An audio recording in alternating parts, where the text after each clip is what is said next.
Welcome back into the GSMC Sports Podcast, as we are now going to be diving into the performance from New York Giants quarterback Daniel Jones. The Giants faced off against the Texans on Saturday, and Daniel Jones was able to play his first game in 10 months, considering he ended up missing the majority of the 2023 season with a torn ACL that he suffered in early November against the Raiders. So it was the first time Daniel Jones has gotten game reps since then, and he played the entire first half. It was a shaky start, to say the least, where he ended up throwing 2 interceptions on the first 3 drives, including a pick 6. Now, the pick 6 was the first of the group, and frankly, it was just inexcusable in my opinion. Now, Giants backed up on their own 8-yard line, so a tough situation to begin with, but at that point, especially for a quarterback like Daniel Jones, who has played 5 NFL seasons, that you have to understand, backed up in your own territory, ball security is the number one thing. And it was just a very significant mental lapse, in my opinion, that took place on that second drive that resulted in the pick 6 for him. He held onto the ball way too long. It was a play action pass, and after the initial run fake, Daniel Jones was sitting back in the pocket all alone. And then he starts floating out to his left a little bit, where you have the defender starting to crash in on him, and he gives a pump fake for, I think Barnett was the man in front of him for the Texans, gives a pump fake trying to get him to jump or something. Barnett just continued through and wrapped up Daniel Jones, and then to make things even, first off, just get rid of the ball there. There's no need to, what are you going to fake out the D lineman and then get to the outside for a minimal gain? That's not good quarterbacking. So should have just gotten rid of the ball there. Bad IQ, and then made things worse for himself while he was being wrapped up and taken to the ground. He was trying to avoid giving up the 2 for the safety, and instead ends up just sort of floating the ball out to the left and ends up being picked off for a very easy 6 from Texans defensive back Jalen Petrie. So the play and the preseason as a whole, obviously very little stakes for the season itself, and especially for Daniel Jones, considering that he was playing in his first game in 10 months. But that's a pretty inexcusable mistake, and if it were to occur in the regular season, he can get a pass for this game, and especially considering, again, first game action in almost an entire year. But it was brutal, and obviously considering what the general consensus about Daniel Jones already is, not a lot of people are going to give him a pass there. So I'm definitely not overreacting, but it was bad. And then the second interception wasn't great either, where he was looking for Jalen Hyatt down the right sideline. The Giants had crossed the 50-yard lines, were getting themselves into scoring position, and again, just going for Hyatt down the right sideline, just didn't have enough arm power on it. There was a blitz coming at him, so probably impacted it to some degree, but just the strength of the ball, strength on the arm, just not necessarily there, at least for this individual play, and trying to get Hyatt versus a cornerback that's as good as Derek Stingley is. You just can't give Stingley that good of an opportunity to make the play. Stingley was unbelievable in this game. One of the most underappreciated cornerbacks in the NFL, in my opinion.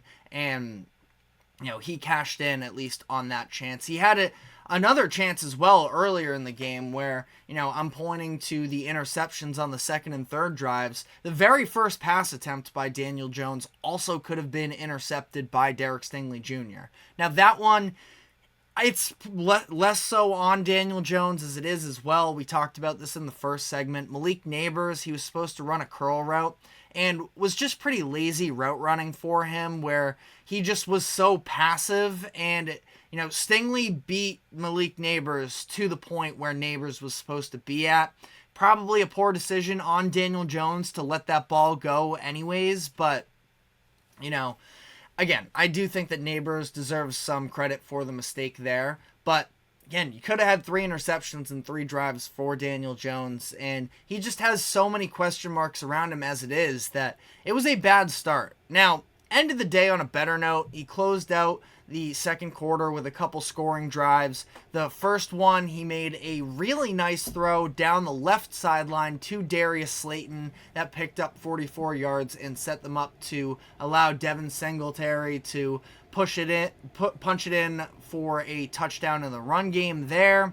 And then on the last drive, couple third down conversions through the air, including a really nice one as well to Wan'Dale Robinson, and there was another one to Neighbors there too. So, I think that Jones got a little bit more comfortable as the game went on, also while some of the Texans starters came out, for whatever that's worth as well. But, Daniel Jones, it's not like he was nobody was expecting him to come back and look, at the top of his game immediately coming off of the injury, but there's going to be significant question marks around Daniel Jones all season long. And as for, what this performance means for his season as a whole, I think that the biggest thing is just that the bar is probably a lot lower for Daniel Jones now than it was in comparison to when he initially signed the contract. Because now at this point, this is the final fully guaranteed season for Daniel Jones under this contract, meaning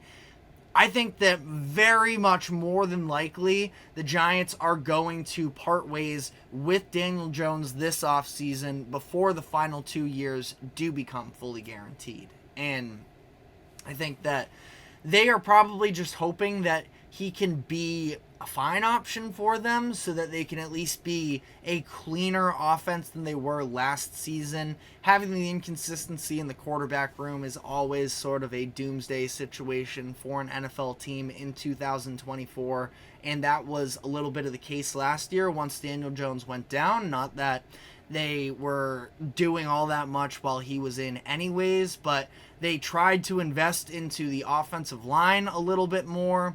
They drafted Malik Neighbors, like I mentioned. I think that he has a lot of things he needs to sharpen up on, but Neighbors should easily be the best wide receiver that Daniel Jones has ever played with. And we talk all the time about some of the other quarterbacks in recent years that have been set up to fail by their organizations. Justin Fields gets that treatment more than anything else. Mac Jones, I stand by. Patriots kind of failed him. We're even looking at Bryce Young's rookie year and saying that was a lot on the Panthers. All of those I agree with, but somehow, maybe it's just because it's the Giants, and it's also probably because of the fact that Daniel Jones was seen as a reach when he was first taken anyways, that first impression for a lot of people was that it wasn't a great pick, and it hasn't reared its head that way. Daniel Jones has had such a lack of talent around him throughout the first 5 years of his NFL career, and now they are finally giving him a true, they tried to draft a first round wide receiver in Kadarius Toney a few years ago. Obviously that didn't work out for them, but it just took them so long to even give a passable offense really to Daniel Jones. And not that I ever was one that thought that Daniel Jones was going to be a great quarterback, but I do feel like for all the excuse making we do for a lot of the other, quarterbacks that we really like in the NFL, Daniel Jones has somehow not gotten any sort of a free pass for what has been a pretty incompetent job by the Giants front office over the course of these past few seasons. And, I think that ultimately it's just going to go down as a little bit of a messy stretch for the Giants. Again,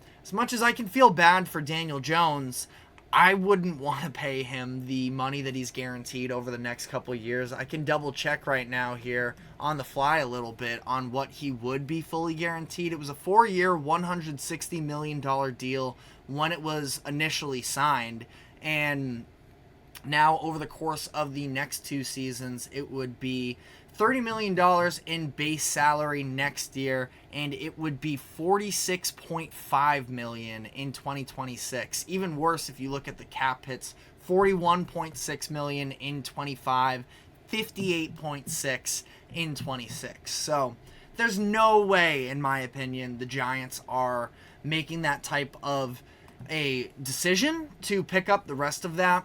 But if you feel differently in the comment section, we have some Daniel Jones optimists. Definitely be sure to let us know why in the comment section. But that is really all I have on his performance for this game. Again, nothing too unexpected. Didn't look great overall. I'd probably give it C minus grade. But at the same time, I think that it's preseason. It's his first game back. Gonna have to see a little bit more of him to fully write him off for good. But that's really all we have on NFL for the day. We're going to be taking our final break next, and when we come back on the other side, we're going to be shifting gears to a little bit of MLB with the Boston Red Sox splitting their weekend series against the Baltimore Ravens, keeping their foot in the race for a wild card spot, but things are only continuing to get more difficult ahead of them, so we will be diving into that. But first, our final break. Do not go anywhere. We will be right back.